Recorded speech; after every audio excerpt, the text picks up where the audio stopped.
சங்கம் என்றால் என்ன பொருள்?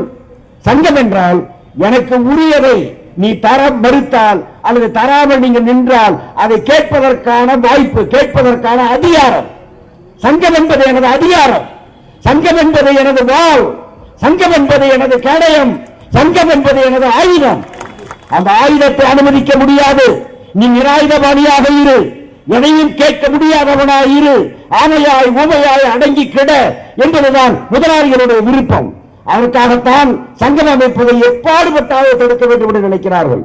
சிஐடியும் சங்கம் அமைப்பதை என்ன விலை கொடுத்தும் அமைத்தே தீர்வோம் என்று இன்றைக்கு தமிழகத்தினுடைய பல பகுதிகளில் சங்கத்தை நாம் அமைத்துக் கொண்டிருக்கிறோம். சென்னை நகரத்திலே பெங்களூரை நோக்கி செல்லக்கூடிய சாலையில் ஒரு அமைச்சர் பேசினார். 10 ஆண்டுகளுக்கு முன்னே பேசினார். இந்த பெங்களூர் சாலை தொழிற்சாலைகளுக்கு என்று நேர்ந்து விடப்பட்டிருக்கிற சாலை. இந்த சாலையில் ஒரு செங்கொடியும் பறக்க அனுமதிக்க முடியாது என்று ஒரு அமைச்சர் கொக்கரித்தார். இன்னைக்கு பெங்களூர் சாலையில் செங்கொடிகள் பட்டொலி வீசி பறந்து கொண்டிருக்கிறது. அனைத்து மல்டிநேஷனலும் பறந்து கொண்டிருக்கிறது. நாம் நினைத்தால் அது சாத்தியம். இதை சாத்தியப்படுத்தியவர்கள் யார்? எந்த தியாகத்திற்கும் தயார் என்று இன்றைக்கும் கொடுமைகளை, கஷ்டங்களை, நாச நஷ்டங்களை ஏற்றுக்கொண்டு போராடி கொண்டிருக்கிற தொழிலாளிகள்.